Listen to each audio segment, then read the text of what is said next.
Jeffrey, what's that? Is there a fire? Should I get you out of here? He didn't even look away from the TV. It's just a code, Stephen. It happens all the time. A code? Oh, wasn't that like on those TV hospital shows? Then when somebody, just then, the whole squadron of medical people ran by an open room door, carrying all sorts of equipment and shouting directions at each other. I was sure then a code was when a patient's heart stopped. All those doctors and nurses were charging down the hall to try and jumpstart a child's heart, and Jeffrey saw this so often that it didn't even tear him away from his movie. The day went on with an unlikely combination of boredom, anxiety, and bland food that you only find in hospitals. By the early evening, as Jeffrey was dozing off, my father was talking with yet another medical person about something, I couldn't stand sitting in the room anymore. I grabbed my sticks and pad and I set out in search of a private place to practice.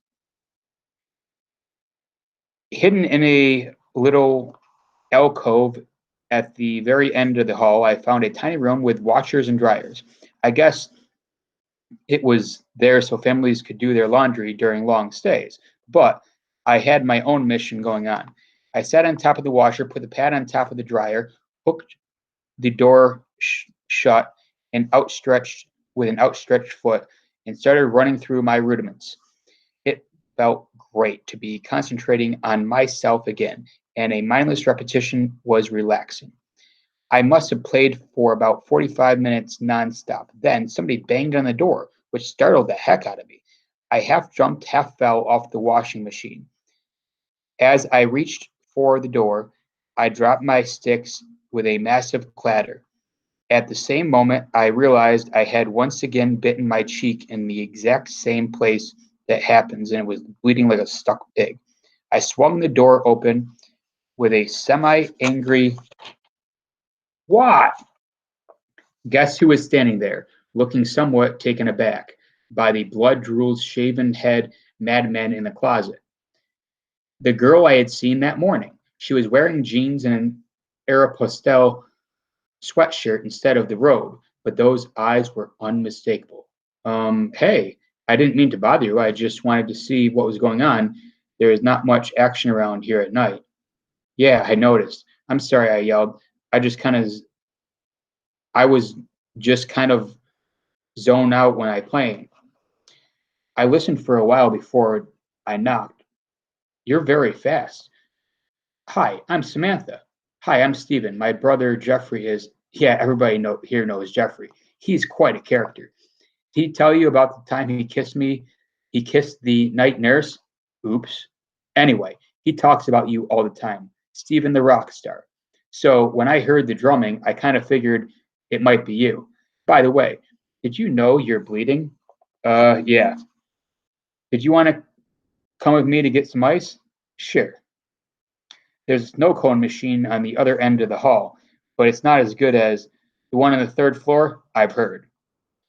So we got our snow cones sat sat in the little kids' play lounge to talk. At some point, my dad saw me there, but kept walking into Jeffrey's room. Nobody interrupted our conversation, and we talked until after midnight.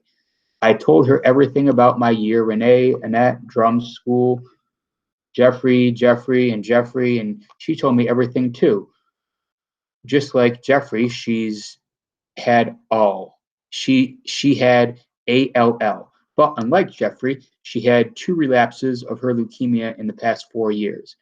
Now she was tired all the time. She rarely got to leave the hospital, and her bones were starting to ache every minute of every day. Things didn't look good. How's your family dealing with all this? Well, my mom is a single parent, and we almost never hear from my dad. I have an older sister. She's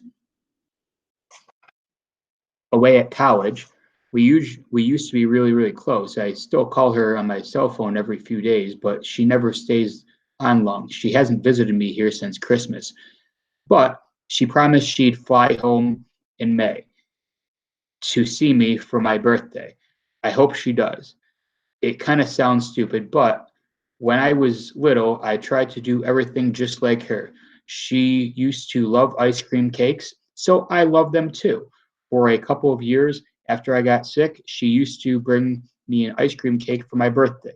Last year, she couldn't make it home. I mean, she had a good reason and everything, but it was finals time at college, but it sucks having hospital cake for your birthday. It really sucks. I'm sorry. You don't have to be sorry. You didn't do anything wrong. You're here for your brother. Well, I guess I am, but I get mad at him sometimes, and I haven't been there for him before today. Well, you're here for him now. Believe me, that counts for something. We talked for a while more after that about all kinds of stuff, music, the opposite sexes, school, although she had been absent for months and had switched over to a tutor at the hospital.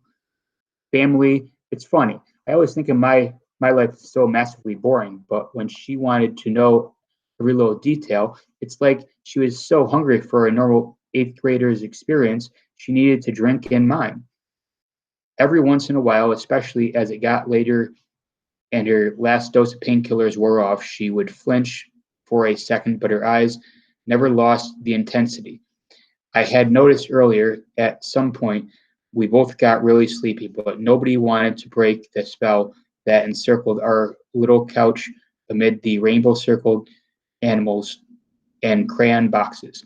Finally, a nurse came in to give Samantha a cup full of pills, and things changed. When the nurses walked back out, the mood had vanished, and we were just two bald kids on a sofa. We started the whole look at the time thing that grown-ups do when they're breaking away from an awkward encounter at the supermarket. Before we went our separate ways, though, Samantha had one more thing to tell me. Stay with your brother, Stephen. Stay with him no matter what. Do you promise? What was I going to do? I promised. As Samantha turned to start her slow walk back to her room, I had a last idea. I ran after her, told her to wait right there, charged down the hallway to the laundry room, got my drum stuff, and galloped back. Here, Sam, I want you to have these six. They're my favorite pair for practicing. Pro Mark 5A hickory with nylon tips. Keep them, and maybe I can give you a lesson when I come down. Would that be great? Would that be cool? Stephen, thank you. That would be great. Happy early birthday, Samantha. Happy early birthday, Samantha.